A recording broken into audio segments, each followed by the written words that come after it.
What if you woke up tomorrow and discovered that you, your family, and everything you owned belonged to another human being? What if your children could be sold away from you like cattle, and there was absolutely nothing you could do about it? What if the very ground beneath your feet, the hut you called home, even the clothes on your back were not yours, but property of a master who could dispose of you on a whim? Tonight, we're going to explore one of history's most brutal systems of human bondage, a world where 23 million people lived as property in the world's largest empire. Welcome back to another episode of Boring History for Sleep, where we take those long, detailed journeys through the past that help quiet your mind for a peaceful night's rest. Before we begin our exploration tonight, I'm curious, where are you checking in from? What time is it there? Are you settling in for the night? Or perhaps it's early morning where you are. Wherever you might be, you're part of our growing community of history lovers who find comfort in these detailed stories from the past.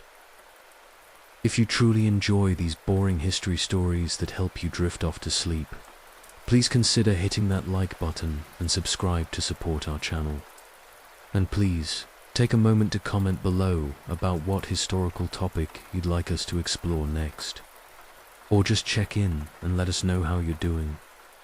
Your suggestions and support mean everything to our growing community, and I'm genuinely grateful for your continued engagement with these stories.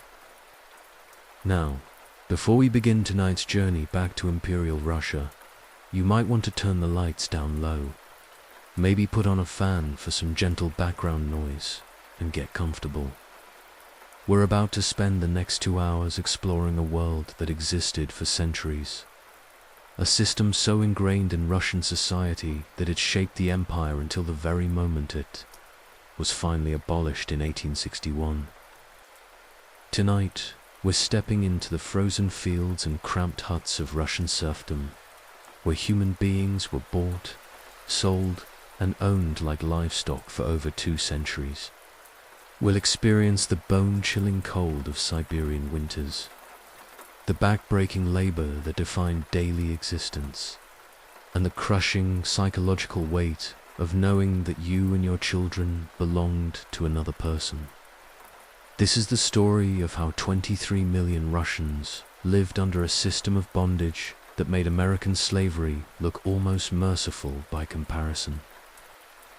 The morning begins before dawn, as it always does. The rooster hasn't even crowed yet, but you're already stirring in the darkness of your hut, your body automatically responding to years of conditioning. Around you, the soft breathing of your family mingles with the snuffling of the pig and the shuffling of chickens that share your one-room dwelling. Yes, you share your living space with livestock, not by choice, but by necessity. The animals provide warmth during the brutal Russian winters, and their body heat might be the difference between life and death when temperatures plummet to 40 degrees below zero.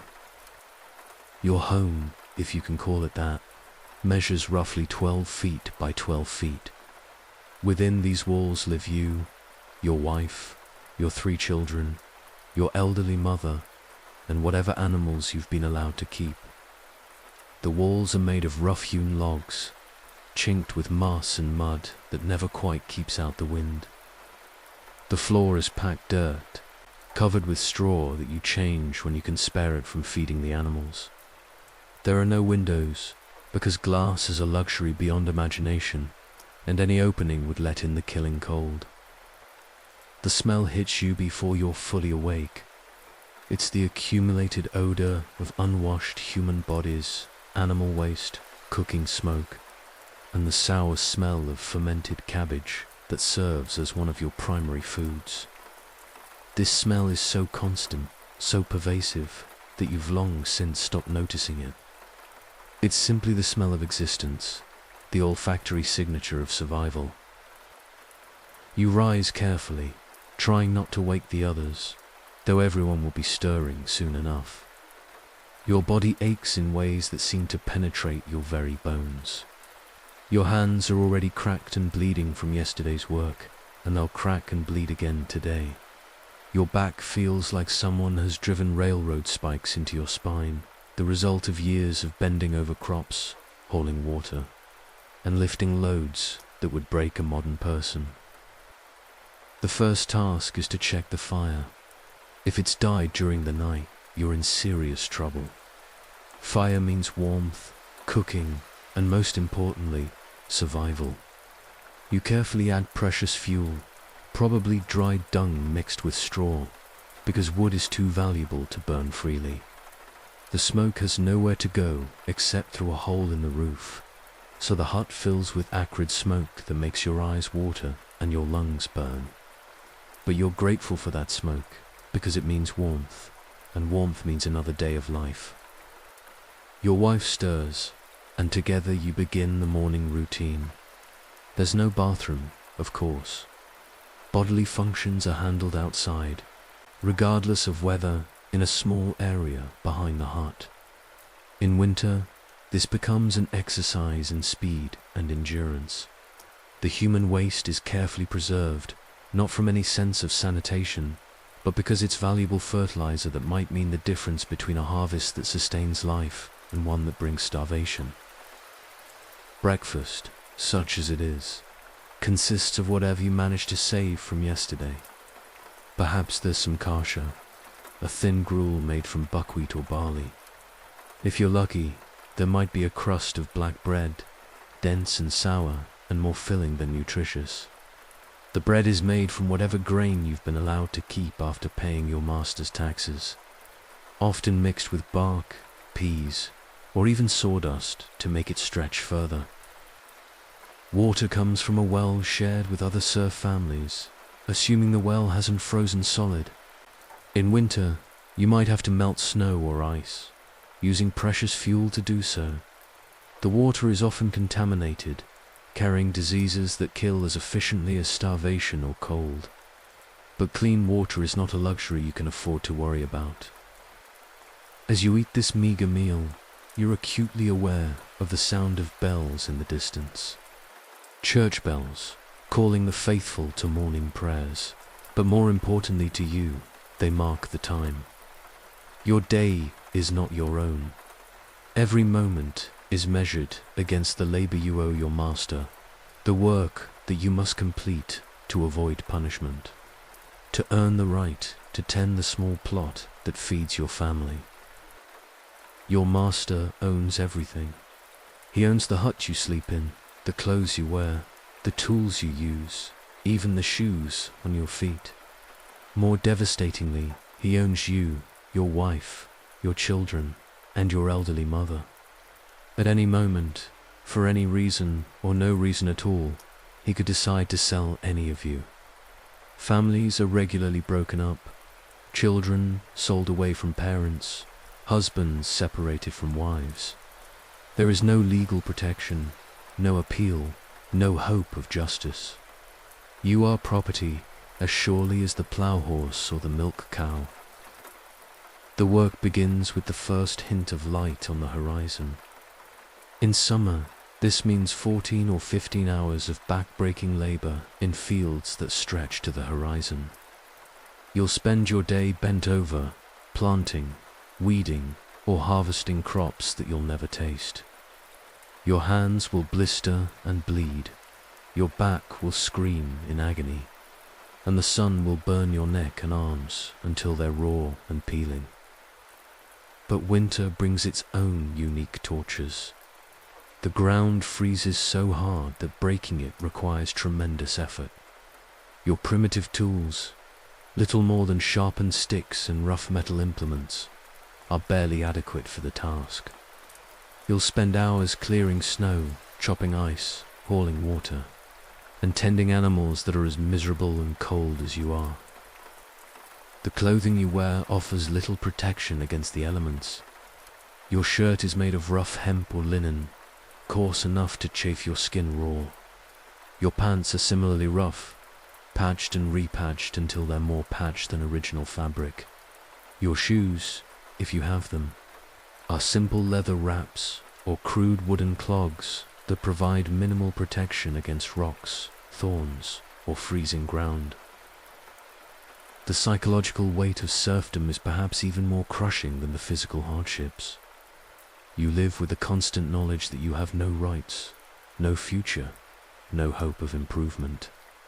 Your children will be serfs, as will their children, stretching into an unimaginable future of bondage. Education is forbidden to you. Learning to read or write could result in severe punishment, because educated serfs are dangerous serfs. You cannot travel freely. You cannot leave your master's estate without permission.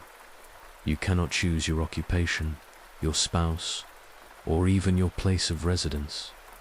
Every aspect of your existence is controlled by another human being who views you as valuable only insofar as you can work. When you become too old or too sick to work, you become a burden, and burdens are disposed of with the same emotional investment one might have in throwing away a broken tool. The legal system offers you no protection. If your master decides to beat you, rape your wife, or kill your children, there is no court that will hear your complaint. Serfs cannot testify against free people in court. You cannot own property, cannot inherit anything, cannot leave anything to your children except the bondage that defines their existence. Your diet consists mainly of cabbage, turnips, buckwheat, and whatever grain you're allowed to keep after paying taxes. Meat is a rare luxury, usually consumed only when an animal dies of natural causes. Milk, eggs, and cheese are typically reserved for payment to your master. Malnutrition is constant, leaving you weak, susceptible to disease, and unable to fully develop physically. Most serf children show signs of stunted growth, not from genetic factors, but from chronic undernourishment. Disease runs rampant through serf communities. Smallpox, typhus, cholera, and a dozen other killers sweep through the cramped, unsanitary living conditions with devastating regularity. Medical care is non-existent for serfs. Your master might call a doctor a valuable property, meaning you is in danger of being lost, but more likely, sick serfs are simply left to recover or die as God wills it. The winter months bring their own special horror. Temperatures that would kill exposed humans within hours are simply another part of daily existence. You'll work outside in conditions that freeze saliva before it hits the ground, that turn fingers and toes black with frostbite, that make every breath feel like inhaling knives. The hut offers minimal protection, and fuel is so precious that you'll often go to sleep shivering, huddled together with your family and animals for warmth. Women face additional horrors beyond the general misery of serfdom. Sexual assault by masters and overseers is common and completely legal. Female serfs have no right to refuse their master's advances, and any children resulting from these encounters become the master's property. Women work the same brutal hours as men, but also bear the responsibility for cooking, childcare, and maintaining the household under impossible conditions. Children begin working almost as soon as they can walk. A 5-year-old serf child might be responsible for watching animals, gathering fuel, or helping with simple farm tasks. Education is forbidden. Play is a luxury that few can afford, and childhood, as we understand it, simply doesn't exist. By age 10, children are doing adult work, their small bodies already showing the wear and damage that will define their entire lives. The taxation system ensures that serfs can never accumulate enough resources to improve their situation. You owe your master a percentage of everything you produce, typically around 40%, but often much more. This includes not just crops, but also any crafts you might make, any animals you raise, even any wild foods you might gather. What remains after taxes must feed your family, provide seed for next year's planting, and maintain your tools and shelter. Religious faith provides some comfort. But even this is controlled by your master. You're required to attend Orthodox services, but only when your master permits it. The church often reinforces the social order, teaching that serfdom is God's will and that suffering in this life will be rewarded in the next.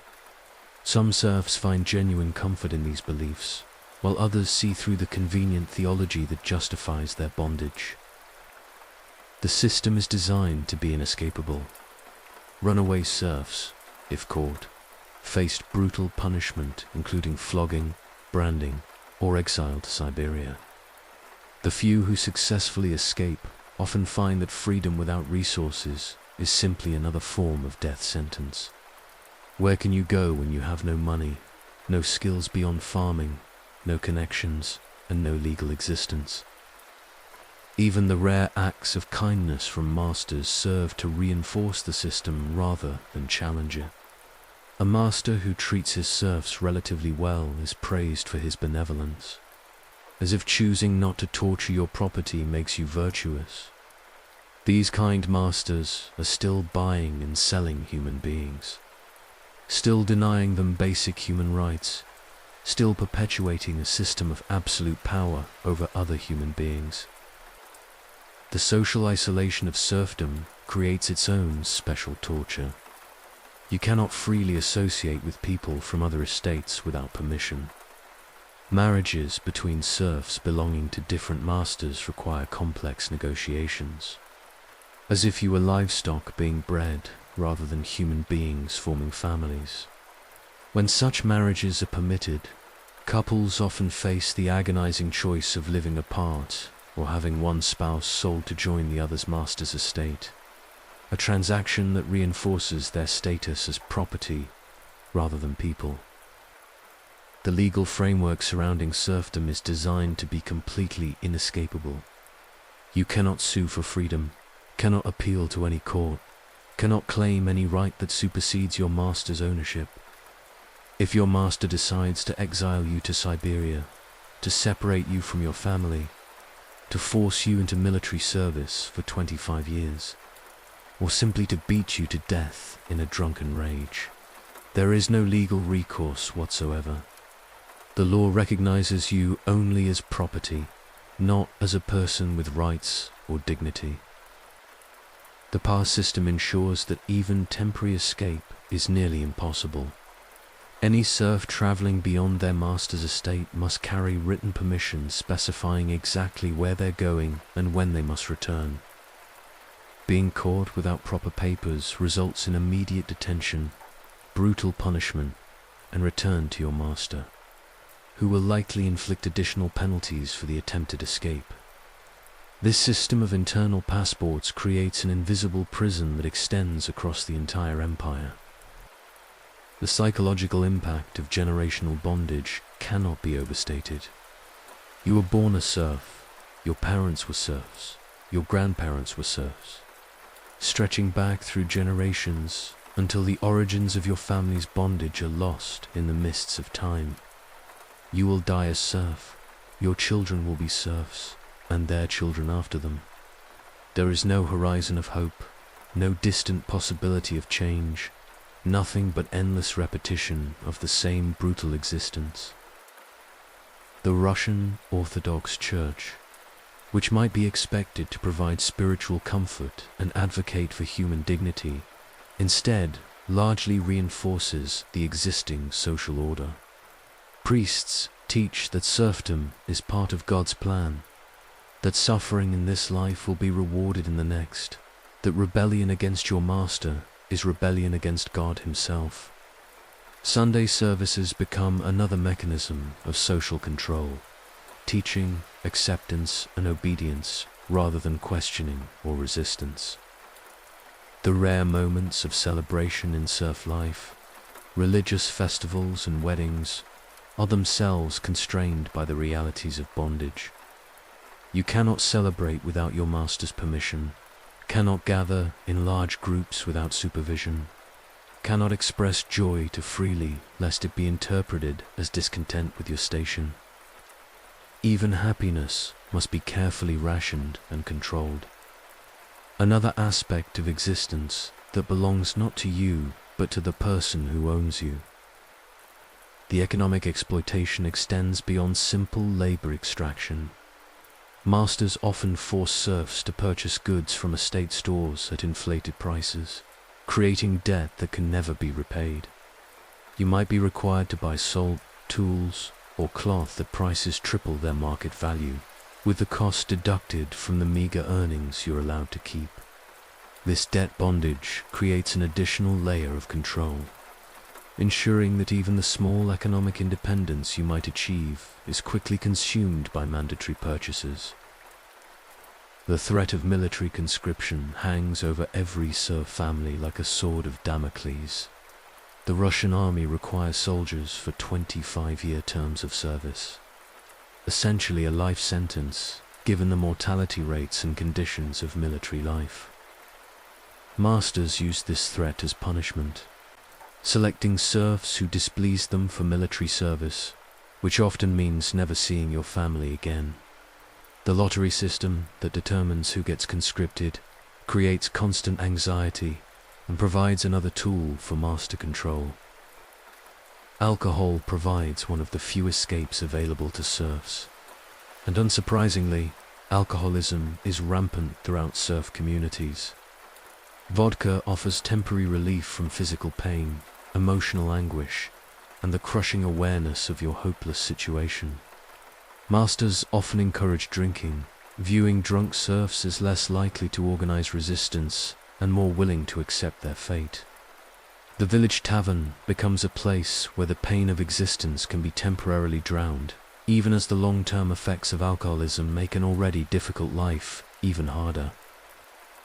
The transmission of culture and tradition under serfdom takes on special significance as one of the few areas where serfs maintain some autonomy. Folk songs, stories, and customs pass from generation to generation, preserving a sense of identity that transcends bondage. These cultural practices, often conducted in secret or disguised within permitted religious observances, maintain a thread of humanity that the system cannot completely extinguish. The songs you sing while working, the tales you tell your children at night, the rituals you observe despite official disapproval, all become acts of quiet resistance against complete dehumanization. The impact of serfdom on physical development is starkly visible in the bodies of those who endure it. Chronic malnutrition during childhood results in stunted growth, weak bones, and early aging. A serf at 30 often looks 50, their body worn out by relentless labor, inadequate nutrition, and the accumulated damage of injuries that never properly heal. Your teeth rot from poor diet and lack of care, your joints swell with arthritis, your lungs damaged from years of breathing smoke-filled air in inadequately ventilated huts. Women serfs face the additional burden of childbearing under these impossible conditions. Pregnancy and childbirth without medical care, adequate nutrition, or rest result in staggering maternal and infant mortality rates. You might bear 8 or 10 children and watch half of them die before age 5 from diseases, malnutrition, or simply the harsh conditions that define serf existence. Each death chips away at your soul, yet you must continue working, continue surviving, continue bringing new life into this world of bondage. The concept of privacy is completely alien to serf life. You share your one-room hut with extended family and animals, with no possibility of solitude or personal space. Every bodily function, every intimate moment, every private conversation occurs within earshot of others. This constant exposure creates its own psychological strain, as there is literally nowhere you can go to be alone with your thoughts, to process your emotions, or to escape the constant presence of others who are as trapped and miserable as you are. The changing seasons bring different forms of suffering rather than variety or relief. Spring means mud that makes every journey an ordeal. Summer brings biting insects that swarm in clouds. Autumn demands frantic labor to prepare for winter, and winter itself is the constant struggle against cold that can kill. There is no season of ease, no time of year when life becomes comfortable or pleasant. Each season simply presents different challenges to survival. The education system, or rather its complete absence for serfs, ensures that ignorance reinforces bondage. You cannot read the laws that govern your life, cannot write letters to distant relatives, cannot access the knowledge that might help you understand your situation or imagine alternatives. This enforced illiteracy is not accidental but deliberate policy, as educated serfs pose threats to the social order that illiterate ones do not. The sounds of serf life create their own landscape of misery. The crying of hungry children, the coughing of those with lung diseases, the groans of the injured and ill, the arguments born of frustration and despair, all blend into a constant background noise of suffering. Even sleep offers little escape, as nightmares plague those whose waking lives are already nightmarish. And the sounds of others' distress penetrate even your unconscious rest. This is the world you wake up to every morning, the reality that defines every breath you take, every thought you think, every dream you might dare to dream. You are property in the world's largest empire, one of 23 million human beings whose lives are considered less valuable than the horses that pull the plows. Tomorrow will be exactly like today, and the day after that, and the day after that, stretching endlessly into a future where freedom is not even a concept you can fully comprehend. And yet, somehow, you survive. Somehow, humans adapted to even this level of dehumanization, found small moments of joy, maintained bonds of love and family, and preserved their essential humanity even in the face of a system designed to crush the human spirit. It's a testament to the incredible resilience of the human soul that anyone survived serfdom with their sanity intact, let alone that millions of people lived and loved and raised families under these unimaginable conditions. Pugachev's rebellion, the Cossack who nearly toppled an empire. In the summer of 1773, a rumor began spreading across the vast steppes of southeastern Russia, whispered in taverns, shared in marketplaces, and passed between serfs in the dead of night.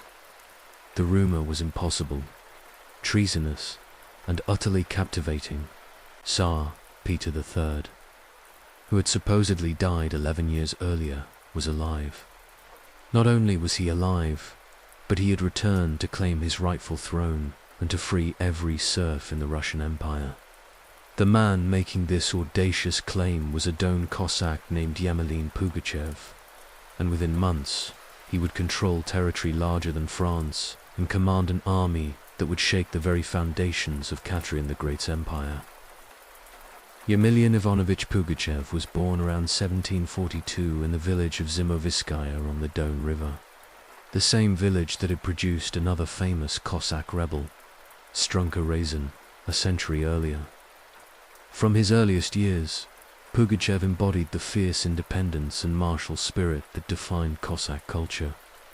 The Cossacks were neither serfs nor nobles, but free warriors who had carved out autonomous communities on the borderlands of the Russian Empire, serving as both buffer against foreign invasion and constant thorn in the side of imperial authority. Pugachev grew up in a world where freedom was not just an abstract concept but a lived reality.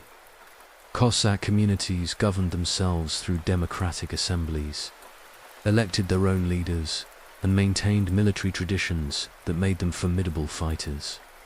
However, throughout the 18th century, the Russian state had been steadily encroaching on Cossack autonomy, imposing taxes, regulations, and military service requirements that violated centuries-old agreements. The landscape of Pugachev's youth was harsh and unforgiving, the endless steppes stretching to horizons that seemed to promise infinite possibility. Cossack boys learned to ride before they could walk properly, to shoot before they could read, to fight before they understood what they were fighting for. The military culture was so deeply embedded in daily life that there was no distinction between civilian and soldier, between peacetime and preparation for war. Every Cossack was expected to be ready at a moment's notice to defend his community or to join raiding parties against the empire's enemies. The Cossack sense of identity was bound up with notions of freedom and self-governance that set them apart from the rest of Russian society. They viewed themselves as fundamentally different from the serfs who made up the vast majority of the empire's population, proud that they owed their status to no man's favor but to their own ancestors' courage and martial prowess. This pride would become both a strength and a liability for Pugachev, as it gave him confidence in his mission but also limited his ability to fully identify with the serf masses he claimed to champion.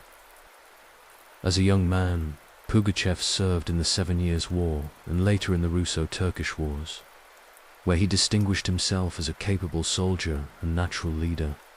He witnessed firsthand the brutality of imperial warfare, the casual disregard for human life displayed by noble officers, and the growing gap between the promises made to Cossack communities and the reality of imperial policy.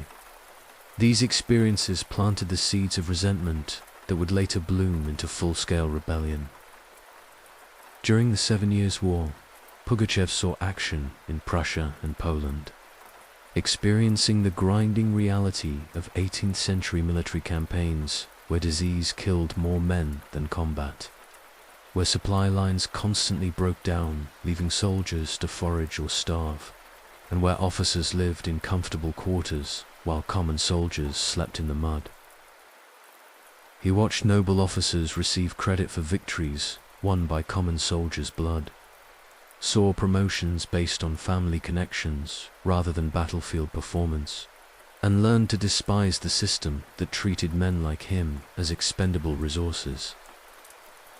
In the Russo-Turkish Wars, Pugachev's military education continued under even harsher conditions. The wars against the Ottoman Empire were fought in territories where summer heat could kill as efficiently as winter cold, where disease swept through army camps with terrifying speed, and where the enemy was often as skilled and determined as any Russian force. Pugachev distinguished himself in several engagements, showing the kind of tactical awareness and personal courage that marked natural military leaders. He learned how to read terrain, how to anticipate enemy movements, how to maintain discipline under fire, and how to inspire men to follow him into situations where death seemed certain. The experience of military service also taught Pugachev about the broader Russian Empire in ways that his isolated Cossack upbringing never could have.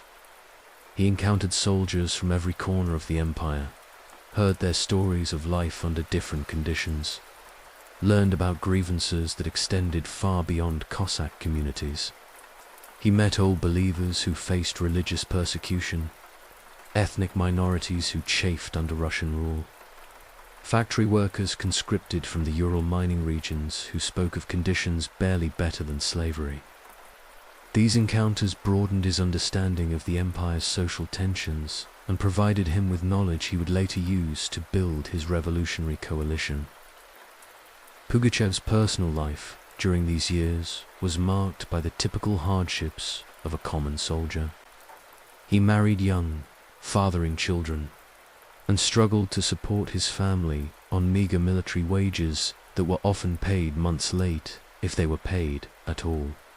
His wife died during one of his long absences on campaign, leaving him a widower with young children to care for. A loss that deepened his sense of grievance against a system that took everything from common people while giving them nothing in return.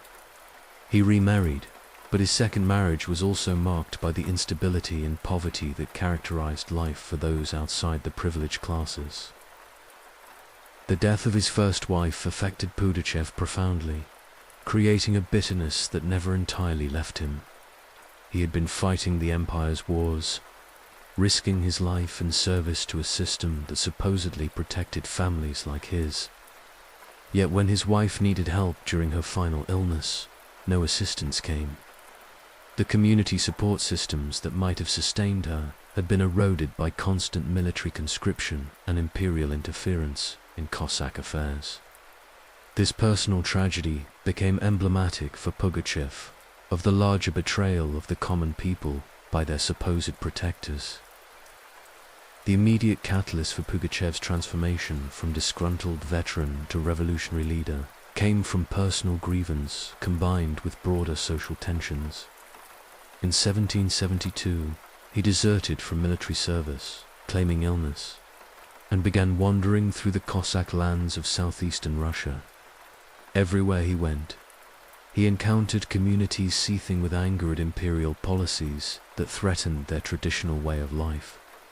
The desertion itself was risky, as captured deserters faced brutal punishment, including running the gauntlet, where they were forced to walk between two lines of soldiers who beat them with sticks, often resulting in death or permanent disability.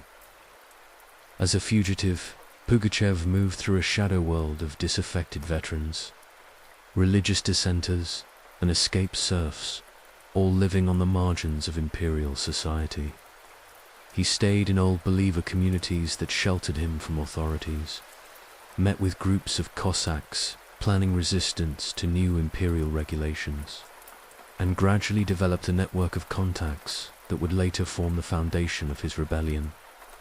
During this period of wandering, he refined his understanding of the grievances that united diverse groups and began to formulate the revolutionary vision that would make him famous. The Yake Cossacks, living along the Ural River, were particularly aggrieved. Their traditional fishing rights had been restricted, their military organization had been restructured against their will, and their elected ataman had been replaced by a government-appointed official.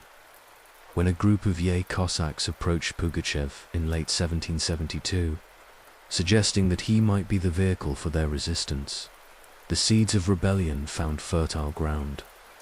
These Cossacks had already staged several small acts of resistance that had been brutally suppressed, and they were looking for a leader who could unite broader opposition to imperial authority. The decision to claim the identity of Peter III was not random, but strategically brilliant. Peter III had ruled for only 6 months in 1762 before being overthrown and allegedly murdered by his wife, who became Catherine II. During his brief reign, Peter had issued several popular decrees, including one that freed the nobility from compulsory state service and hints at reforms that might have benefited the peasantry.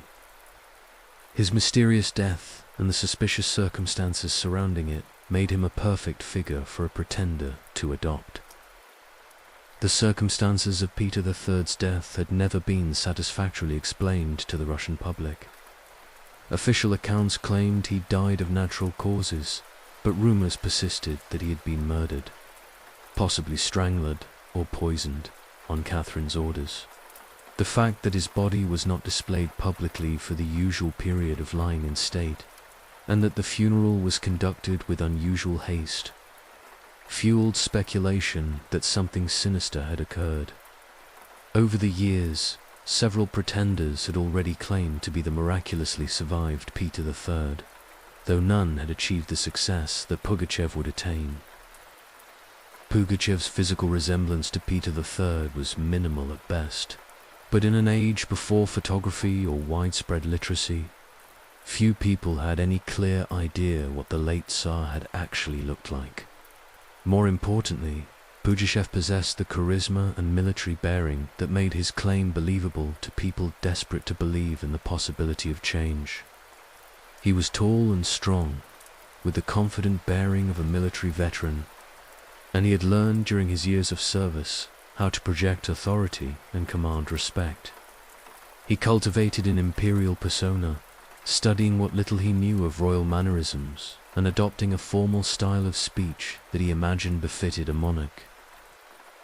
The transformation of Yemelyan Pugachev into Peter III required more than just personal charisma. He needed documentation, symbols of authority, and a story that could withstand at least superficial scrutiny. His supporters helped him forge documents, supposedly proving his identity, created an imperial seal that he could use to authenticate his decrees, and developed an elaborate story about how he had escaped assassination and had been living in hiding for 11 years, waiting for the right moment to reclaim his throne. The rebellion began modestly in September 1773 when Pugachev, now calling himself Peter III, appeared at a Yakutsk settlement with a small band of followers. His manifesto promised to restore traditional Cossack privileges, eliminate new taxes, and grant freedom to all who joined his cause. Within weeks, his force had grown from dozens to thousands as Cossacks.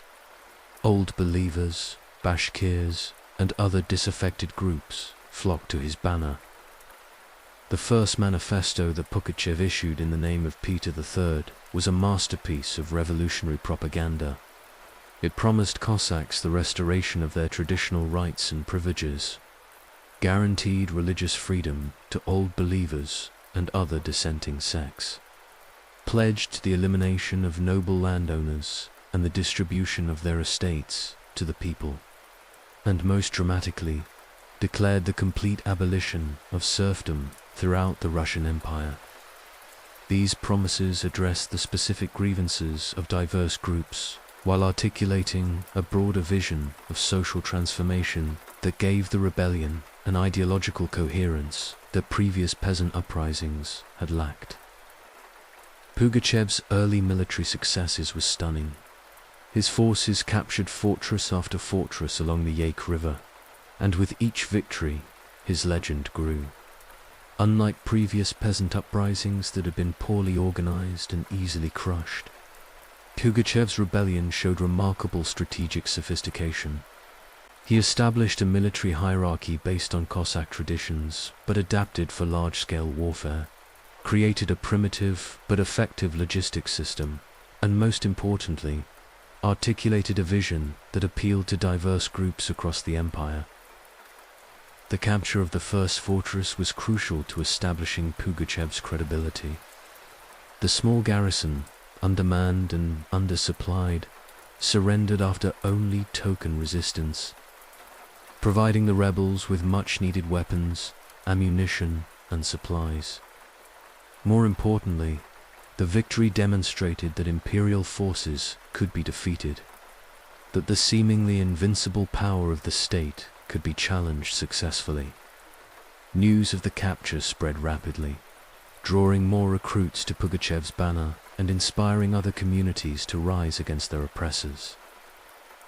The rebel army was a fascinating amalgamation of Russian society's discontent. At its core were the Cossacks, providing military expertise and leadership. Surrounding them were thousands of serfs who had fled their masters. Factory workers from the Ural mining region who labored under conditions barely better than slavery. Religious dissidents who faced persecution for their beliefs, and various ethnic minorities who've chafed under Russian rule. Bashkir horsemen brought their superb cavalry skills. Tatar warriors contributed their knowledge of the region's geography, and even some minor nobles who had fallen on hard times or who nursed grievances against the imperial government joined the rebellion. Pugachev proved to be a remarkably effective leader, combining the tactical skills of an experienced soldier with the political instincts of a natural revolutionary. He understood that success required more than military victories. It demanded the creation of an alternative social order that could sustain itself beyond the initial enthusiasm of rebellion. His manifestos promised not just freedom from serfdom, but a complete restructuring of Russian society based on traditional Cossack principles of democratic governance and social equality. The rebel administration that Pugachev established in captured territories was surprisingly sophisticated. He created a council of war that functioned as both military headquarters and provisional government, established courts to adjudicate disputes and punish crimes, and implemented a taxation system that was far more equitable than the imperial system it replaced. Most remarkably, he began issuing decrees in the name of Tsar Peter III that granted freedom to serfs, eliminated noble privileges, and promised land redistribution. The response from St. Petersburg was initially complacent. Catherine II and her advisors assumed this was simply another localized Cossack uprising that could be easily suppressed by regular troops. They failed to understand the deeper social forces that Pugachev had unleashed and the genuine appeal his message held for millions of oppressed Russians. This miscalculation allowed the rebellion to spread far beyond its original base and to develop the organizational structure necessary for sustained resistance. By the spring of 1774, Pugachev controlled territories stretching from the Caspian Sea to the Ural Mountains, an area larger than most European countries. His army had grown to an estimated 100,000 fighters, and his influence extended far beyond the regions under his direct control. Reports reached St. Petersburg of serf uprisings in provinces hundreds of miles from the main rebellion, inspired by news of the true Tsar, who promised freedom for all. The siege of Orenburg became the defining moment of the rebellion's first phase. This major fortress city controlled access to Central Asia and represented imperial authority in the region. Pugachev's 6-month siege of Orenburg demonstrated both the strengths and limitations of his movement. His forces showed remarkable persistence and tactical skill, maintaining effective siege works and repelling relief attempts by government forces. However, the siege also tied down his main army and prevented him from exploiting his successes elsewhere. The rebel army's composition during this period reveals the complexity of social tensions in 18th century Russia. Contemporary accounts describe Cossacks fighting alongside runaway serfs, Bashkir horsemen charging next to Orthodox peasants, and old believer merchants funding operations alongside former factory workers. This diversity was both a strength, providing the rebellion with broad popular support, and a weakness, as different groups had different grievances and goals that sometimes conflicted. Pugachev's personal transformation during this period was remarkable. The semi-literate Cossack veteran had evolved into a skilled political leader who could negotiate with tribal chiefs, inspire peasant masses, and direct complex military operations across vast distances. He maintained the fiction of being Peter III while simultaneously developing his own distinctive leadership style that combined traditional Cossack egalitarianism with the practical necessities of governing territory and commanding armies. The imperial response intensified dramatically as the scope of the rebellion became clear. Catherine II dispatched General Alexander Bibikov with substantial forces and unlimited authority to crush the uprising. Bibikov was a capable commander who understood that military force alone would not be sufficient. He also implemented policies designed to win over moderate elements within the rebellion and to address some of the grievances that had fueled the uprising. The tide began to turn against Pugachev in early 1774. His forces were defeated at the Battle of Tatashiva, breaking the siege of Orenburg and forcing him to retreat eastward. The loss was devastating, not just militarily, but psychologically, as it demonstrated that the imperial army could defeat rebel forces in open battle. Many Cossack leaders began to question whether the rebellion could ultimately succeed against the full might of the Russian Empire. However, rather than collapse, the rebellion entered a new and even more dangerous phase. Pugachev abandoned the siege warfare that had characterized the Orenburg campaign and instead launched a rapid advance westward toward the Volga River and the heartland of European Russia. This shift transformed the rebellion from a regional Cossack uprising into a genuine threat to the imperial system itself. The march to the Volga was marked by scenes of extraordinary social upheaval. Wherever Pugachev's forces appeared, Serfs rose against their masters, burning manor houses, killing nobles, and seizing control of their villages. The rebellion took on aspects of a social revolution as centuries of accumulated grievances exploded into violent action. Contemporary accounts describe nobles fleeing in terror as their entire world seemed to collapse around them. Pugachev's manifestos during this period became increasingly radical, promising not just freedom from serfdom, but complete social transformation. He decreed the elimination of the nobility as a class, the redistribution of all land to those who worked it, and the establishment of a new social order based on equality and popular governance. These promises terrified the Russian elite and inspired millions of peasants who saw in Pugachev the possibility of a world turned upside down.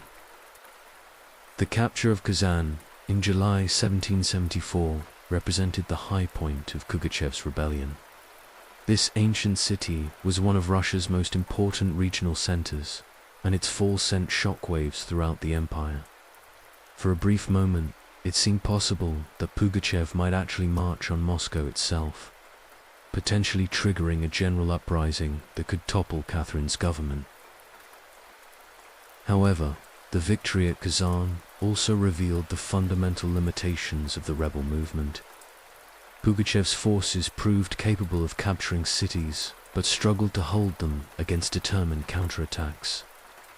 The lack of professional military organization, the diversity of motivations among his followers, and the absence of support from educated elites all contributed to the rebellion's inability to consolidate its territorial gains. The final phase of the rebellion began with Pugachev's retreat from Kazan after a devastating defeat by government forces. As he moved south toward the Don Cossack territories, his army began to disintegrate. Defeat bred defeat, as local populations who had welcomed him as a liberator now feared association with a losing cause. The careful coalition he had built over months of success collapsed within weeks of serious military setbacks. The end came with dramatic suddenness. In September 1774, facing certain defeat and hoping to save their own lives, several of Pugachev's closest associates betrayed him to government forces. The man who had claimed to be an emperor was captured while sleeping, bound in chains, and transported to Moscow in a specially constructed cage that allowed curious crowds to gawk at the fallen rebel leader. Pugachev's trial and execution in January 1775 marked the end of the largest peasant uprising in Russian history. But the memory of his rebellion would haunt the imperial system for generations to come. The Pugachev Sena, as it came to be known, had demonstrated that the Russian Empire's stability rested on far more fragile foundations than anyone had previously imagined. The mystery of the Amber Room, the lost wonder of Russian imperial art. In the depths of World War II, as Nazi forces swept across Eastern Europe in their campaign of conquest and plunder, they encountered a treasure so magnificent that even hardened SS officers reportedly stood in stunned silence before its golden walls. The Amber Room, often called the eighth wonder of the world, represented the pinnacle of 18th century craftsmanship. A chamber entirely panelled in amber gold and precious stones that had taken master artisans over a decade to complete. Today, this masterpiece has vanished without a trace, leaving behind one of history's most enduring mysteries and a trail of theories, investigations, and desperate searches that continue to this day. The story of the Amber Room begins, not in Russia, but in Prussia, in the court of King Frederick I at the dawn of the 18th century. In 1701, the king commissioned the Danish amber craftsman Gottfried Wolfram to create something unprecedented, a room entirely decorated with amber panels that would demonstrate Prussian wealth and sophistication to the European world. Amber, Fossilized tree resin that had been prized since ancient times was particularly abundant along the Baltic coast, making it a natural choice for showcasing regional resources transformed into art. The decision to work with amber on such an ambitious scale was bold to the point of recklessness.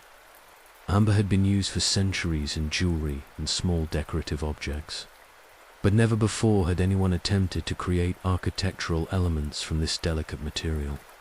The technical challenges were immense, requiring the development of entirely new techniques for cutting, mounting, and preserving amber panels that would need to withstand changes in temperature and humidity, while maintaining their structural integrity over decades or even centuries. Gottfried Wolfram was an inspired choice to lead this unprecedented project. Born in Denmark around 1656, he had spent decades mastering the art of ambery working, understanding the material's properties in ways that few craftsmen could match. He knew which pieces of amber could be cut thin enough to be translucent, which were strong enough to serve structural functions, and how to select and arrange pieces to create harmonious color patterns. His workshop in Copenhagen had produced some of the finest amber objects of the age, but nothing in his previous work had prepared him for the scale and complexity of Frederick's vision. The original design called for a chamber that would span over 180 square feet, with walls covered in intricate amber mosaics depicting mythological scenes, royal portraits, and elaborate geometric patterns. The amber itself ranged in color from pale yellow to deep honey brown, with some pieces containing fossilized insects or plant matter that had been trapped millions of years ago. These natural inclusions were incorporated into the designs, creating effects that seemed to capture time itself within the glowing walls. The collection of suitable amber for the project took years and involved amber gatherers working along hundreds of miles of Baltic coastline. Not just any amber would suffice for this masterpiece. The pieces needed to be large enough to work with, free from cracks or flaws that would compromise structural integrity, and ideally possess the rich, clear coloration that would catch and refract light most beautifully. Amber merchants throughout Northern Europe were contacted, private collections were purchased, and beaches were systematically combed for pieces washed up by winter storms. The technical challenges of working with amber on such a scale were immense. Unlike wood or stone, amber is brittle and sensitive to temperature changes. Each panel had to be carefully fitted and backed with wood supports, while the varying thicknesses of amber pieces required constant adjustment to maintain the overall design integrity. Master craftsmen developed new techniques for cutting, polishing, and mounting amber that pushed the boundaries of what was considered possible in decorative arts. The workshops where the amber room panels were created became centers of innovation in amber craft.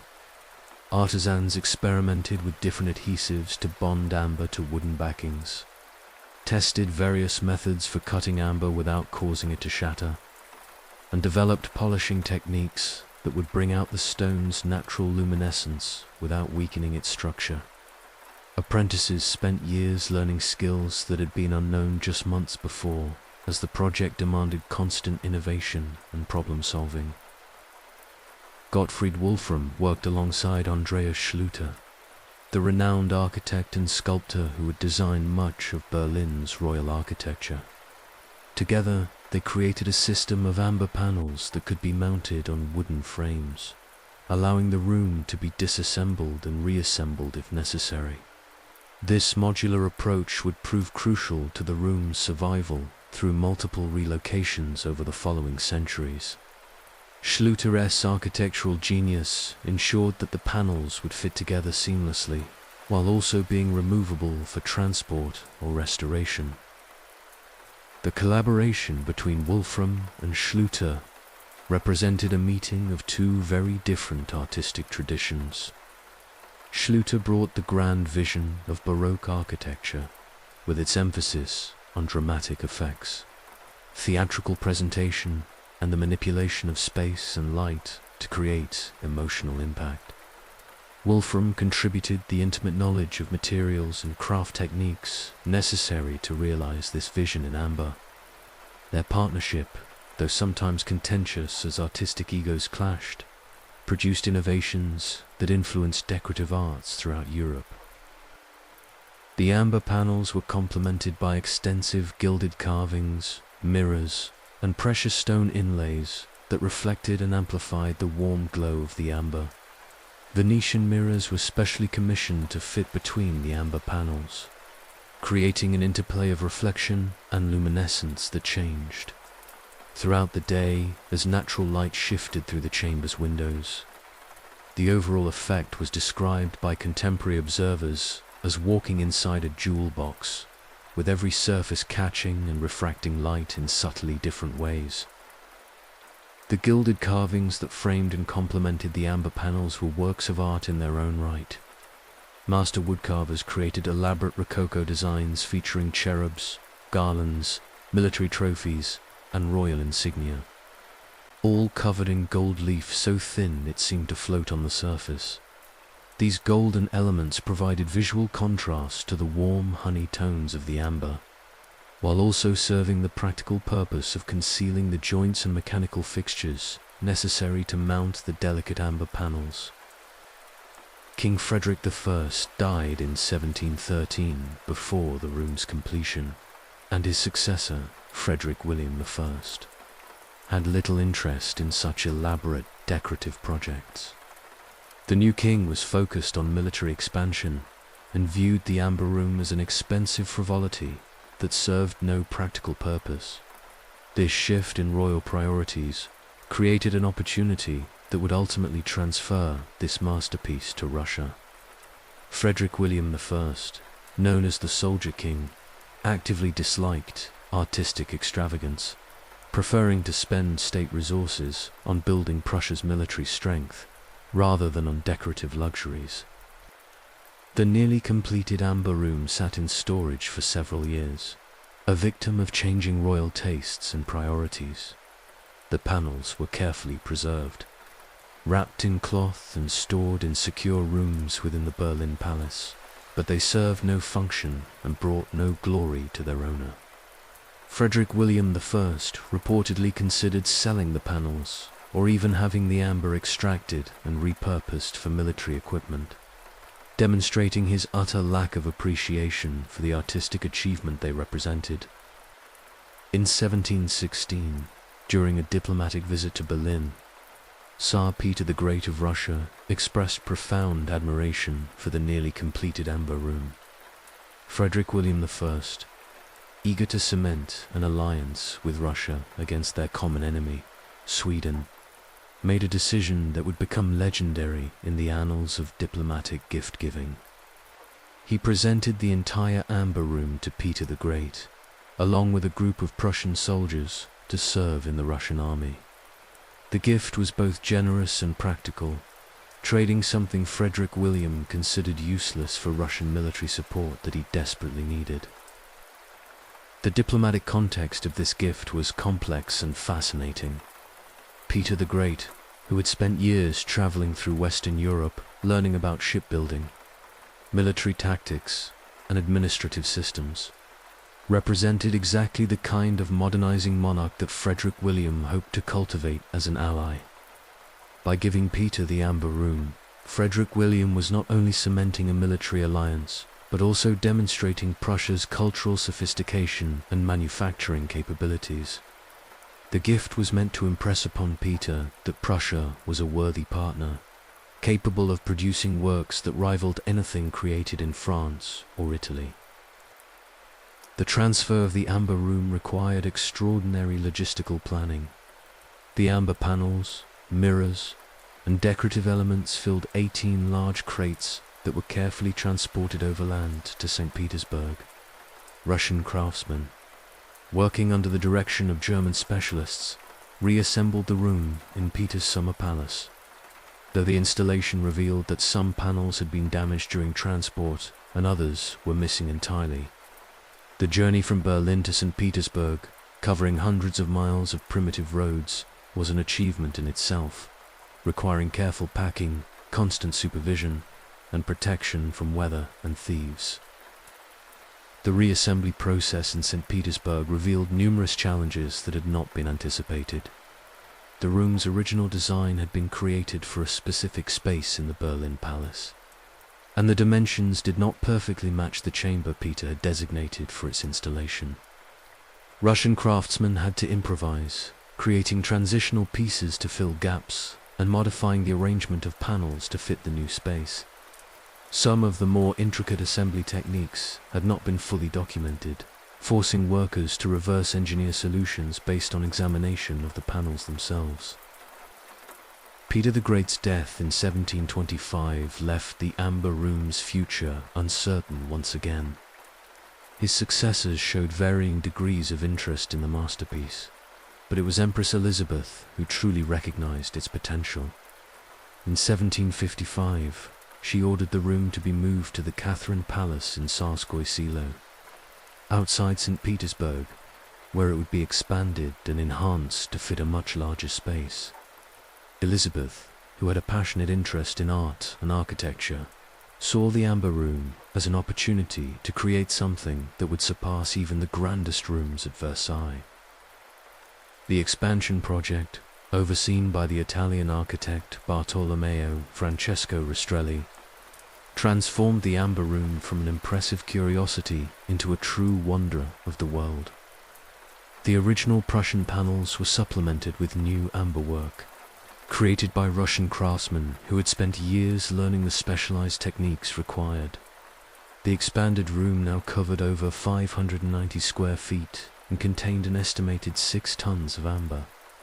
Rastrelli, who was also responsible for designing the Winter Palace and many other Russian imperial buildings, brought his signature Baroque style to the expansion, creating a space that was both overwhelming in its luxury and harmonious in its design. The Russian craftsmen who created the additional amber panels faced the challenge of matching work that had been completed decades earlier by masters who had since died. They had to analyze the original panels to understand the techniques used, source amber that would complement the existing pieces in color and quality, and develop their own skills to a level that would make the new work indistinguishable from the old.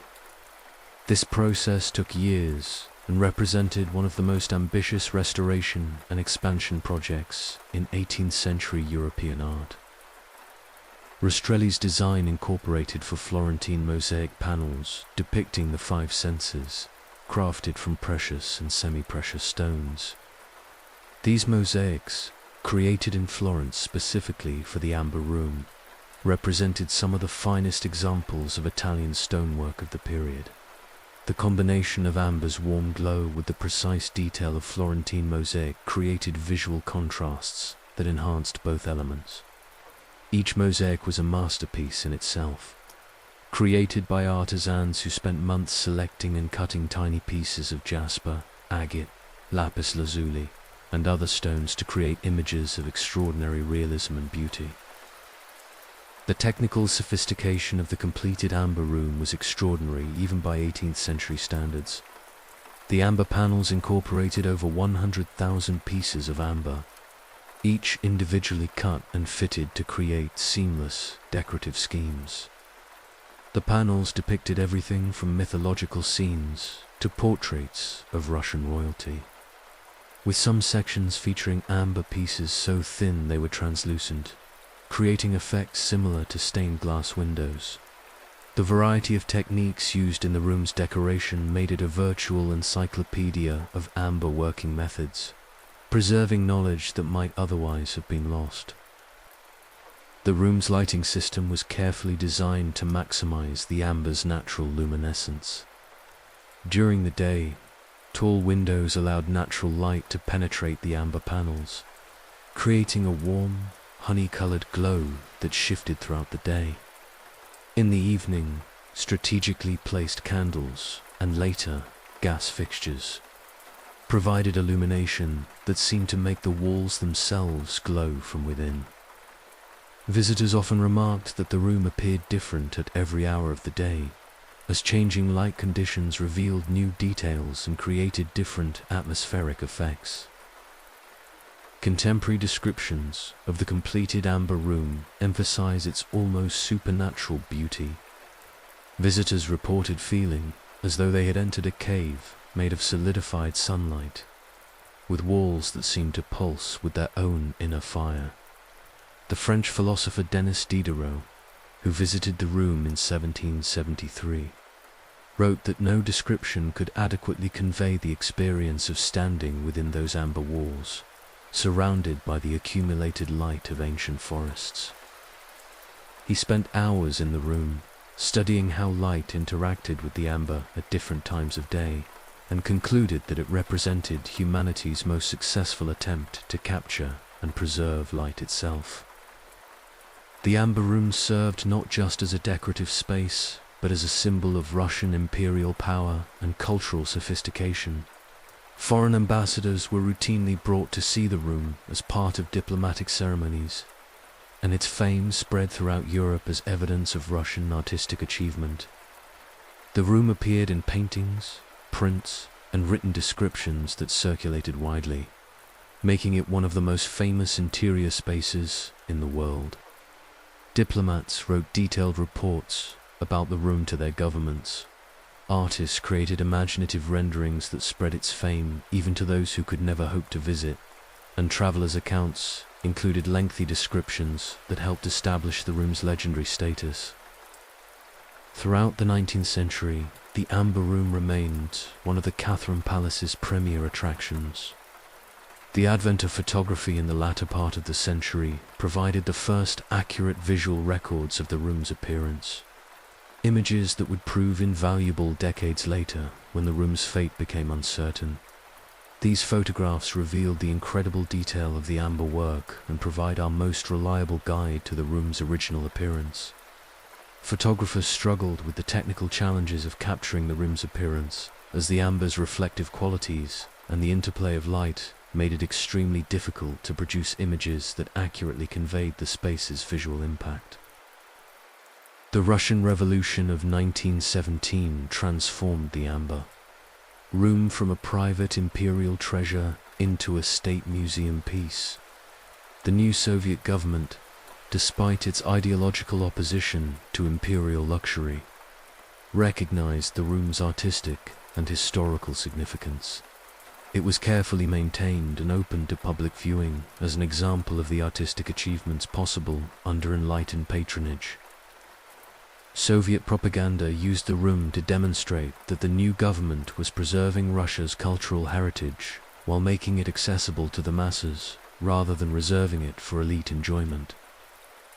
The room survived the tumultuous years of the Russian Civil War and the early Soviet period relatively intact.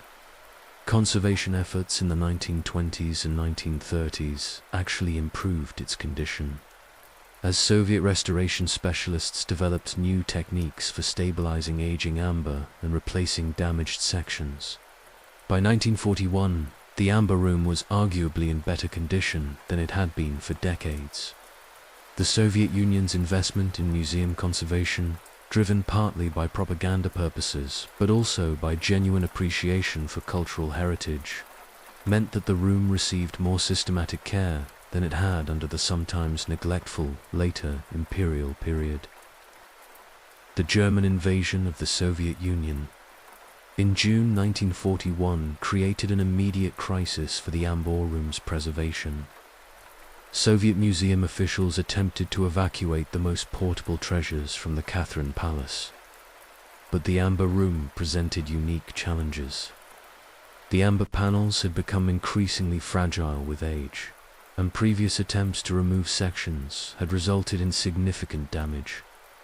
The decision about what to do with the amber room had to be made quickly as German forces advanced rapidly toward Leningrad, and museum officials faced an impossible choice between attempting a dangerous evacuation and trying to protect the room in place. Faced with the approaching German army, Soviet curators made the fateful decision to try concealing the amber room rather than attempting to evacuate it. Working frantically, museum staff covered the amber panels with wallpaper and gauze, hoping to disguise their value from occupying forces.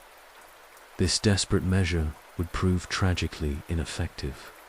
The curators knew their concealment efforts were inadequate, but they had no better options given the time constraints and the room's fragility. Some staff members reportedly wept as they covered the magnificent amber panels, understanding that they might never see them again. German forces captured Tsarskoye Selo in September 1941, and their art specialists quickly identified the poorly concealed treasure. The amber room's fame had worked against it. Too many people knew of its existence and approximate location for any concealment effort to succeed. Within hours of the palace's capture, German experts were examining the amber panels and planning their removal. The German art historians and specialists who accompanied the invasion forces had prepared detailed lists of cultural treasures to be seized, and the amber room was at the top of their priorities. The disassembly and transport of the amber room to Germany represents one of the most carefully documented art thefts in history, yet it remains shrouded in mystery. German records indicate that the room was carefully dismantled by specialists who understood its construction, packed into crates, and shipped to Kingsburg in East Prussia, where it was installed in the city's castle for display. The operation was supervised by art experts who took extensive photographs and notes, creating documentation that seemed to ensure the room could be safely reassembled. Yet despite this documentation, the room's ultimate fate remains unknown. Dr. Alfred Rode, the director of Kingsburg Castle's art collections, oversaw the room's installation in the castle's museum. Photographs from this period showed that the room was successfully reassembled and displayed to selected visitors, proving that the German removal operation had preserved most of the original panels intact. For nearly 3 years, the amber room remained in Kingsburg, a trophy of German cultural conquest.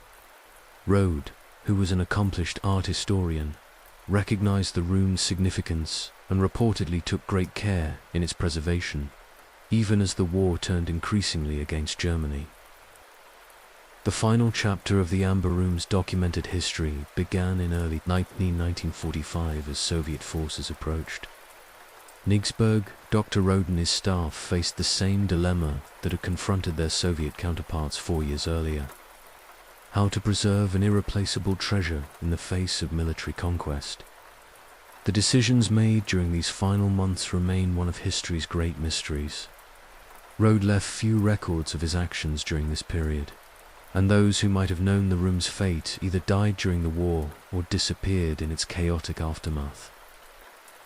Soviet forces captured Kingsburg in April 1945 after a brutal siege that left much of the city in ruins. The castle, which had housed the Amber Room, was severely damaged by bombing and artillery fire. Soviet investigators immediately began searching for the missing treasure, but found only empty rooms and scattered debris. Some small pieces of amber were discovered in the castle's ruins, but whether they came from the Amber Room or from other amber objects in the collection could not be determined. The search for the Amber Room has continued for over 75 years, generating countless theories, investigations, and claimed discoveries. Some researchers believe the room was destroyed during the bombing of Kingsburg, while others maintain it was evacuated and hidden elsewhere. Alleged pieces of the original room have surfaced periodically, but authentication has proven difficult or impossible. Each new theory attracts investigators.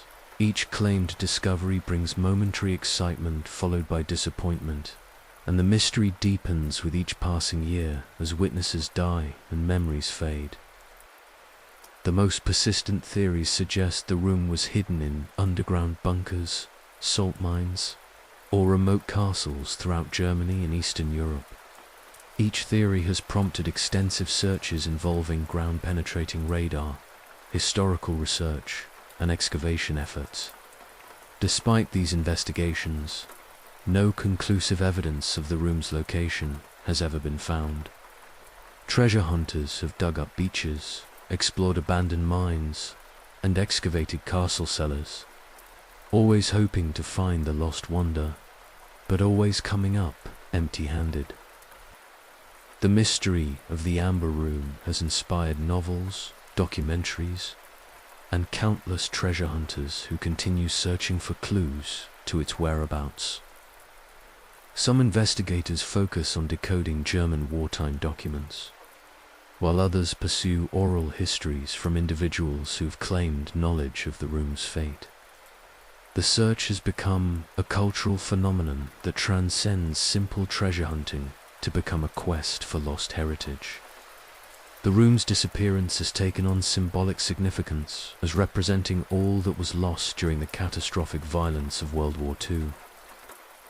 In 1979, the Soviet government began an ambitious project to recreate the Amber Room based on historical photographs, surviving fragments, and detailed documentation. This reconstruction effort, completed in 2003, required 24 years of painstaking work by master craftsmen, who had to redevelop many of the specialized techniques used in the original's creation. The project cost an estimated $12 million and consumed over 6 tons of amber, demonstrating both the technical challenges involved in the room's creation and the enduring power of its legend. The reconstructed Amber Room now stands in the Catherine Palace, a testament both to the original's magnificence and to the enduring human desire to preserve and recreate lost beauty. While it serves as a magnificent approximation of the original, the reconstruction cannot replace the historical and cultural significance of the lost masterpiece. Visitors to the reconstructed room marvel at its beauty while also feeling the absence of the original, understanding that they are seeing a copy, however faithful, rather than the work that survived for over 2 centuries before vanishing in the chaos of war. The ongoing search for the original Amber Room continues to reveal fascinating details about its construction, its wartime fate, and the broader story of cultural destruction and preservation during World War II. Each new lead, whether ultimately successful or not, adds to our understanding of this remarkable treasure and the tumultuous period that led to its disappearance. Historians continue to discover documents in archives, interview the dwindling number of witnesses who remember the war years, and apply new technologies to old problems, all in hope of solving the mystery. Whether the original Amber Room still exists somewhere, carefully hidden and awaiting discovery, or whether it was destroyed in the chaos of war, remains one of history's most compelling unsolved mysteries. The room that once embodied the pinnacle of human artistic achievement has become a symbol of the fragility of cultural heritage and the enduring power of human creativity to inspire across centuries. Its loss reminds us that even the most magnificent human creations are vulnerable to the forces of war and destruction, while the ongoing search for it demonstrates our unwillingness to accept that such beauty could be lost forever. Life in the Winter Palace during the reign of Catherine the Great. As the brutal winter winds howled across the frozen Neva River, piercing through the streets of St. Petersburg with temperatures that could kill an unprotected person within minutes, the Winter Palace glowed like a magnificent jewel against the stark Russian landscape. Behind its Baroque facades and countless windows, a world of unimaginable luxury unfolded. A realm so removed from the reality of serfdom that it might as well have existed on another planet. Here, in over 1,500 rooms spread across 4 floors, Catherine the Great held court in a splendor that rivaled Versailles, creating a theater of power where every gesture, every garment, every meal was choreographed to reinforce the divine nature of imperial authority. The palace that Catherine inherited when she seized power in 1762 was already magnificent. But under her 40-year reign, it would become the stage for one of history's most sophisticated and elaborate court cultures. The Empress understood intuitively that power was not simply about military force or administrative control. but about creating an aura of majesty so overwhelming that subjects would accept their place in the social hierarchy as natural and inevitable. The Winter Palace became her instrument for this psychological manipulation, a physical manifestation of imperial ideology that transformed political power into theatrical spectacle. The sheer scale of the Winter Palace was designed to overwhelm and intimidate. The building stretched over 500 feet along the Neva River embankment, its pale green and white facade punctuated by hundreds of windows that blazed with candlelight during evening entertainments. The palace contained not just residential quarters and staterooms, but also theaters, churches, libraries, armories, and vast storage areas for everything from wines to weapons. Walking from one end of the palace to the other could take 20 minutes, and courtiers often joked that you needed a map to avoid getting lost in the endless corridors and staircases. The architectural grandeur of the palace reflected the vision of Bartolomeo Rastrelli, the Italian architect who had designed the building for Empress Elizabeth before Catherine's reign. Rastrelli's Baroque masterpiece featured elaborate stucco decorations, gilded columns, painted ceilings depicting mythological scenes, and marble floors imported from quarries across Europe. Every surface was designed to catch and reflect light, creating an environment where the boundaries between architecture, decoration, and theatre became impossible to distinguish.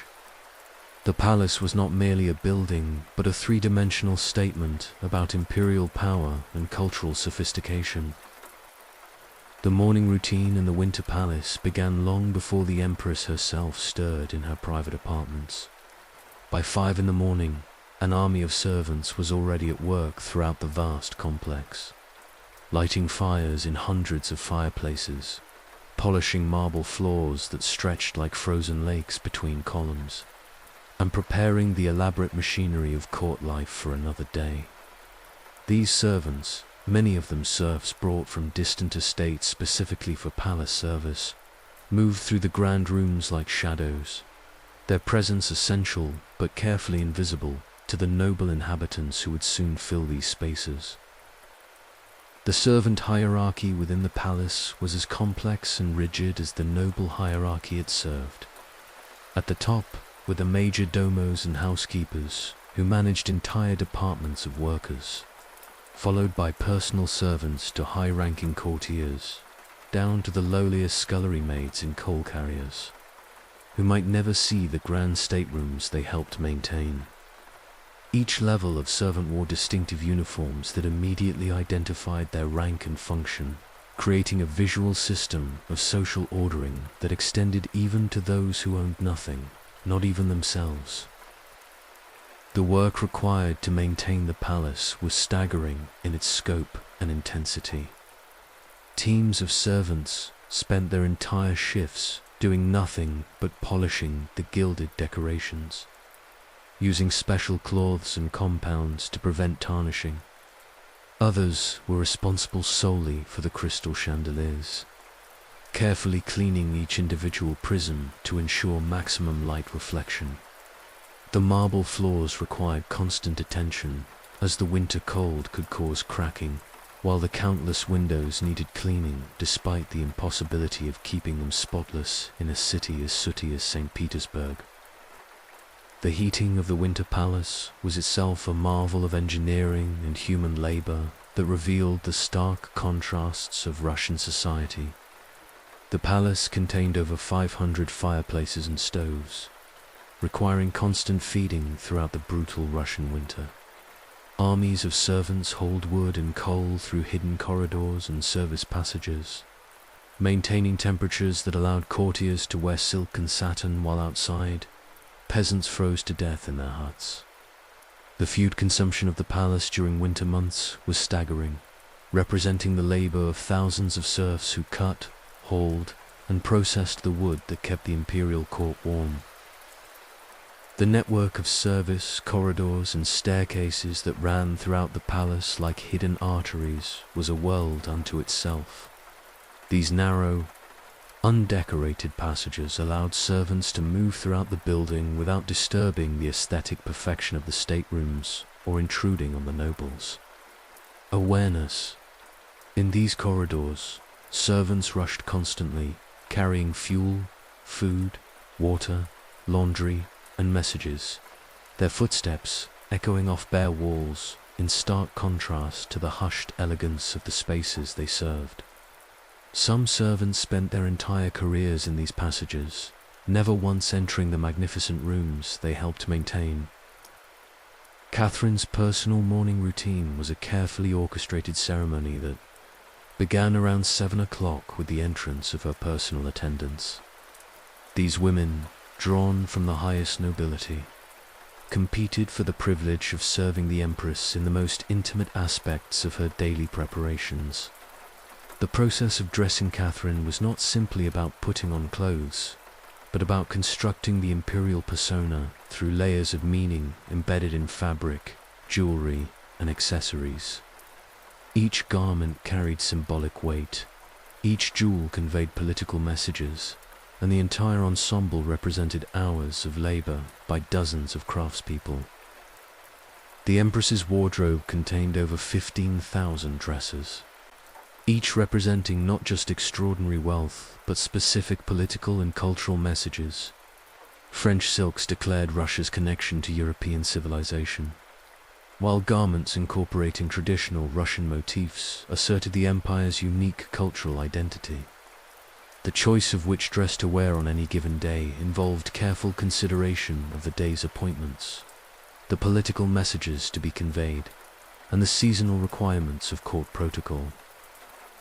Catherine's wardrobe masters maintained detailed records of what she wore and when, ensuring she never appeared in the same outfit twice in the same season, and that her choices always aligned with the day's political objectives.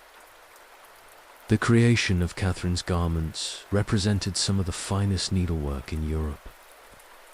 Court seamstresses, many of whom were serfs with extraordinary talent, spent months creating a single dress, incorporating embroidery so fine it could only be appreciated up close, using techniques passed down through generations. The fabrics themselves came from across the world, silks from Lyon and China, velvets from Italy, laces from Brussels, furs from Siberia. A single dress might contain materials sourced from a dozen countries, assembled by craftspeople whose combined labor represented years of work. Catherine's personal chambers occupied an entire wing of the palace, with rooms dedicated to specific functions that reflected the complexity of imperial life. Her bedroom, surprisingly modest by palace standards, contained the simple iron bed she preferred for its supposed health benefits, surrounded by walls lined with her personal library of over 44,000 books. The juxtaposition of intellectual pursuits with imperial luxury embodied Catherine's self-image as an enlightened monarch who combined philosophical sophistication with political acumen.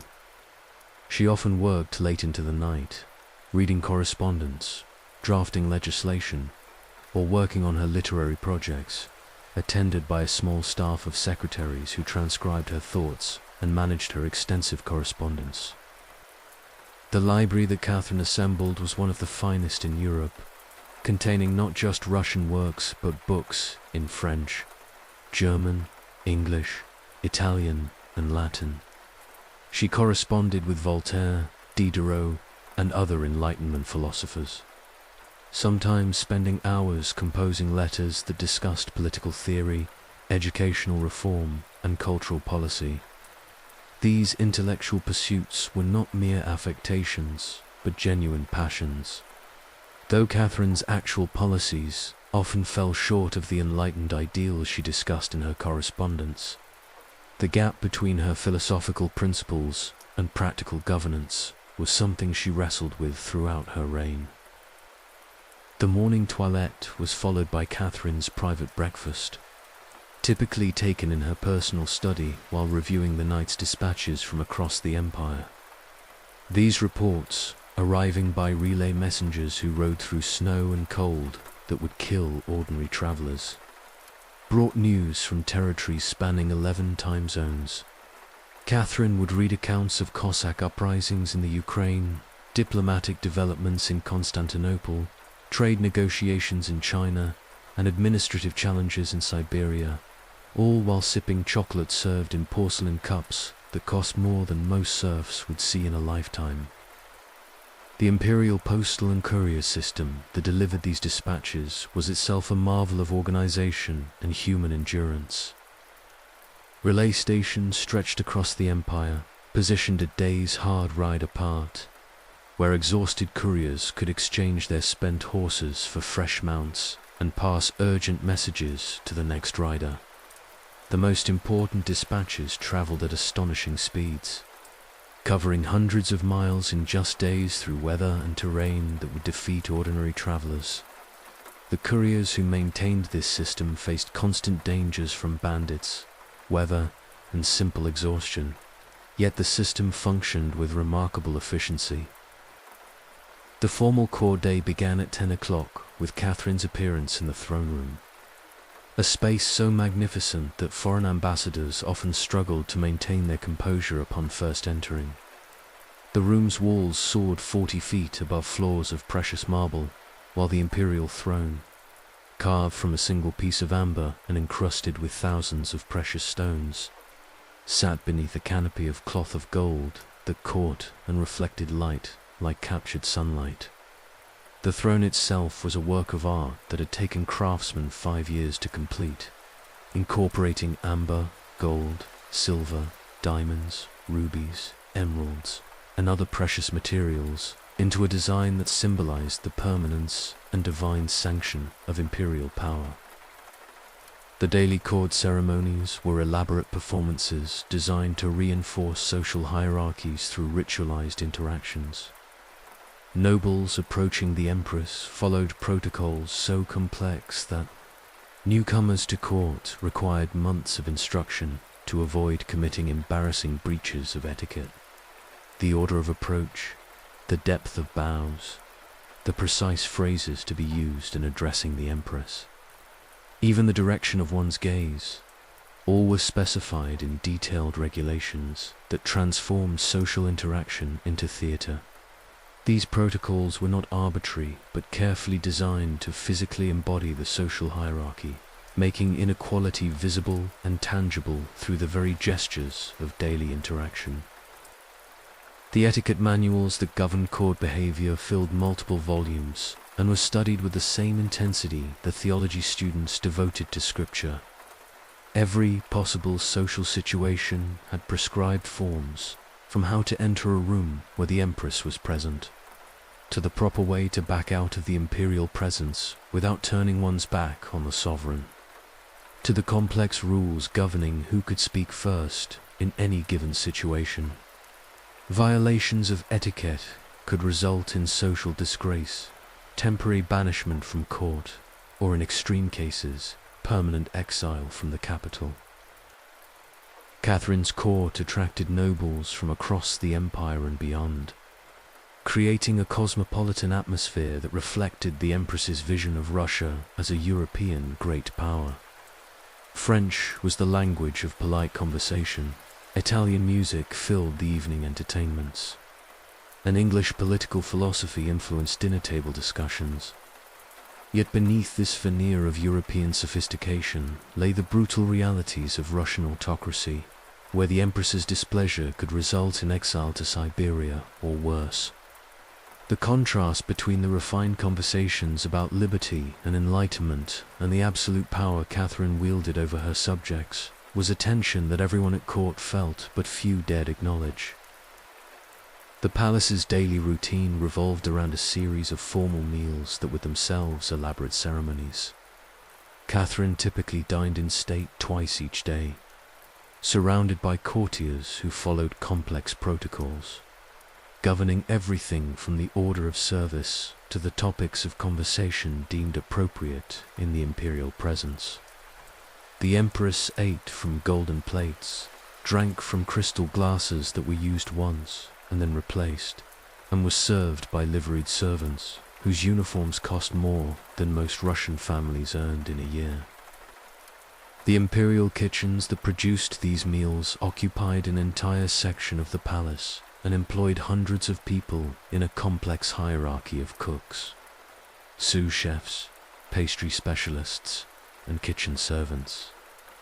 The head chef, typically a French master recruited at enormous expense, commanded his domain like a general, coordinating the preparation of meals that might include dozens of courses and required days of preparation. The kitchens contained specialized equipment found nowhere else in Russia. Ice houses for preserving delicacies, special ovens for baking French pastries, elaborate molds for creating decorative dishes, and storage areas for ingredients sourced from across the world. The afternoon hours were often devoted to cultural activities that showcased Catherine's patronage of the arts and her commitment to Enlightenment ideals. The palace contained extensive art galleries, libraries, and performance spaces where European artists, writers, and musicians presented their works to the imperial court. Catherine herself was an accomplished writer who composed plays, essays, and political treatises, often spending hours in her private study, working on literary projects between the demands of imperial administration. Her plays, though rarely performed today, were sophisticated works that used classical themes to comment on contemporary political issues. Catherine's art collection, which she began assembling shortly after taking power, would eventually become one of the finest in Europe. She purchased entire collections from impoverished European nobles, commissioned works from leading artists, and competed with other monarchs for the most prestigious acquisitions. The collection included works by Rembrandt, Rubens, Raphael, and hundreds of other masters, displayed in galleries that were open to selected visitors as demonstrations of Russian cultural sophistication. The Empress understood that great art collections were instruments of soft power, demonstrating that Russia was not a barbarous Eastern empire, but a civilized European nation. The social hierarchy within the Winter Palace was as rigid and complex as anywhere in Europe, with distinctions of rank governing every aspect of daily life. The highest court positions were reserved for members of ancient noble families whose service to the crown stretched back centuries, while newer nobles, regardless of their wealth or accomplishments, occupy lower positions in the carefully maintained order of precedence. These distinctions determined not just formal privileges, but practical matters, like the location of one's apartments, the quality of service received, and access to the Empress herself. Foreign visitors to Catherine's court invariably commented on the extraordinary luxury of palace life, but also on the strange atmosphere of nervous tension that pervaded even the most glittering social occasions. Courtiers understood that their elevated positions depended entirely on imperial favor, which could be withdrawn without warning or explanation. Stories circulated constantly of former favorites who had fallen from grace and disappeared overnight, their apartments suddenly empty, their names no longer spoken in polite company. The most famous example was Count Alexei Orlov, one of Catherine's former lovers, who fell from favor and spent years in comfortable but lonely exile on his estates. The evening entertainments at the Winter Palace were legendary throughout Europe for their scale and magnificence. Catherine regularly hosted balls, concerts, and theatrical performances that could accommodate thousands of guests in the palace's interconnected ballrooms and reception halls. These events required weeks of preparation, involving hundreds of servants, musicians, and performers who transformed the palace into a stage set worthy of the imperial audience. The logistics of these entertainments were staggering. Thousands of candles needed to be positioned and lit, elaborate decorations installed and dismantled, food and drink for thousands of guests prepared and served, all coordinated with military precision. The palace ballrooms, with their soaring ceilings, crystal chandeliers, and mirrored walls, created an environment of almost supernatural beauty that dazzled visitors accustomed to more modest surroundings. The light from thousands of candles reflected endlessly in the mirrored surfaces, while the polished floors served as stages for the elaborate court dances that were themselves political performances expressing relationships between different noble families and their relative standing in imperial favor.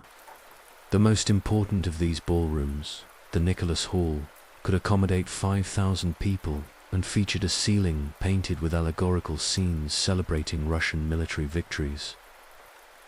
Catherine's famous dinner parties, known as hermitages, were more intimate affairs designed to showcase her intellectual interests and her connections to European Enlightenment culture. These gatherings, limited to a select few dozen guests, featured conversations about philosophy, literature, and political theory conducted in an atmosphere of relative informality that was revolutionary by court standards. The Empress used these occasions to present herself as a philosopher-ruler, engaging with the great minds of her age on terms of intellectual equality.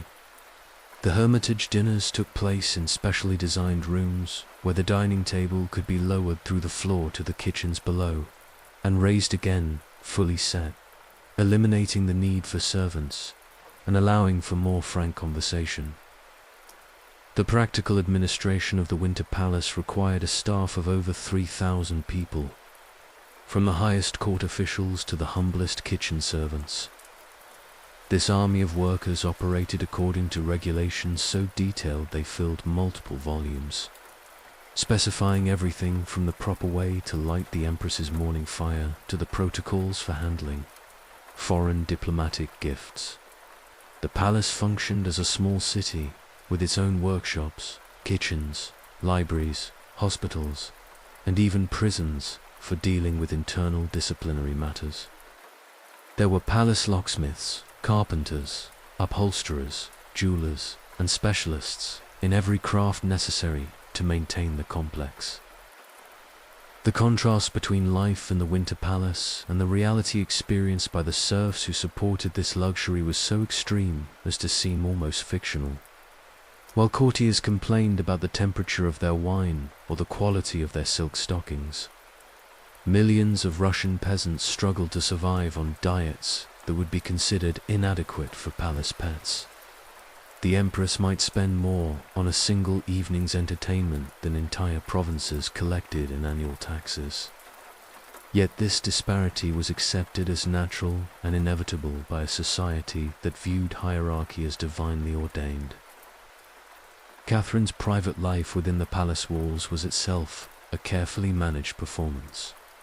As the Empress understood that every aspect of her existence was subject to observation and interpretation by a court that thrived on gossip and speculation, her famous love affairs, conducted with a series of favorites who held official positions as well as personal intimacy, were managed with the same attention to protocol and political consideration as her diplomatic negotiations.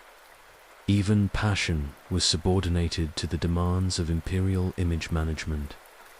Her most famous lover, Gregory Potemkin, wielded enormous political power as both her romantic partner and trusted advisor, demonstrating how personal and political relationships intertwined at the highest levels of power. The seasonal rhythms of palace life reflected both the practical demands of Russian climate and the social expectations of European core culture. Winter months, when travel was difficult and dangerous, saw the most elaborate entertainments as nobles gathered in St. Petersburg for the social season. Spring brought preparations for the court's annual migration to the summer palaces outside the city. Massive logistical operations that required moving thousands of people, their belongings, and the essential machinery of government across the Russian countryside.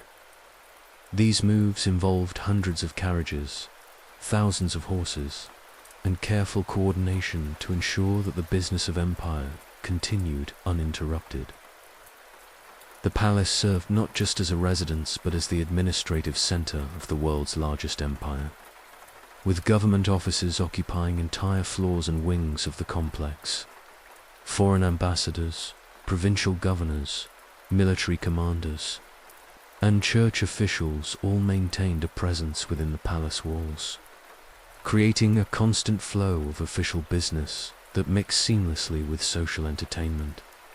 Policy decisions that would affect millions of lives were often made in corridors between ballrooms, while treaties that would reshape European politics were negotiated in apartments decorated with priceless artworks.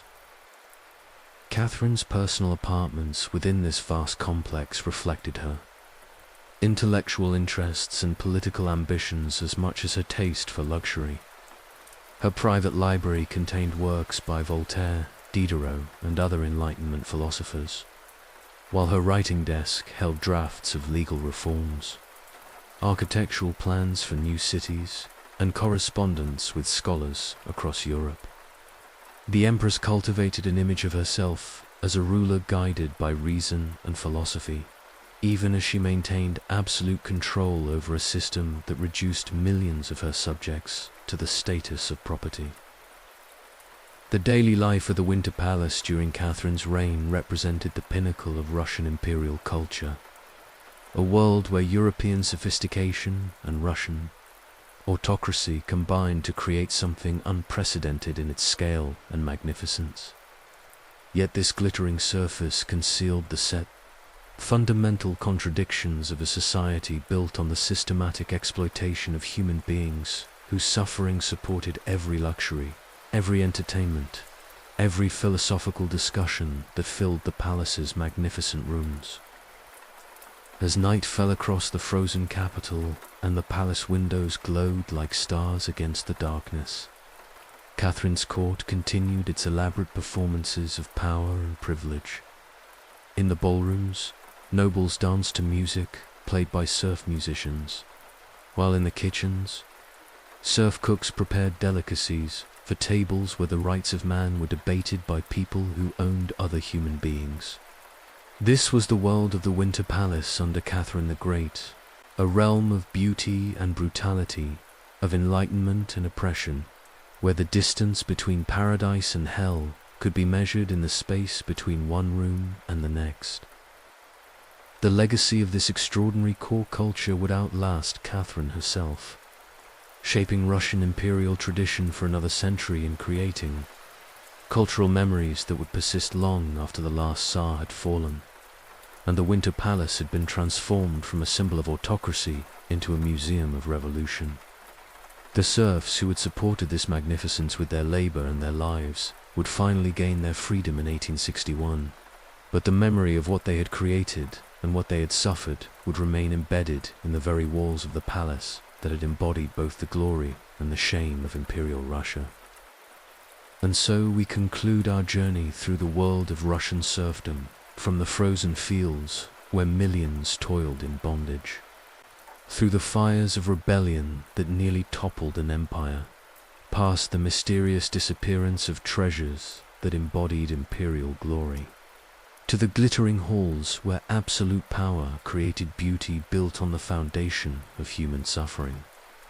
These stories remind us that history is never simple, never pure, and always complex in ways that challenge our understanding of human nature itself. Thank you for joining me tonight on this exploration of a world that existed within living memory of our own era, yet seems as distant as ancient mythology. The system of serfdom that we've examined shaped not just Russia, but the entire course of European and world history, creating social tensions and cultural patterns that continue to influence our modern world in ways we're only beginning to understand. I hope these stories have provided you with the kind of detailed, immersive historical content that helps quiet the mind and prepare for restful sleep. Remember, you're an essential part of our growing community of history enthusiasts who find comfort and worth and fascination in these deep explorations of the past. Please take a moment to like this video if you've enjoyed our journey tonight.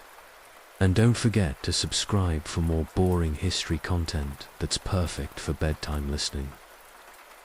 Let me know in the comments below what historical topic you'd like us to explore next. Whether you're interested in ancient civilizations, medieval societies, or more recent historical periods, your suggestions help guide our content and ensure we're creating the stories you most want to hear.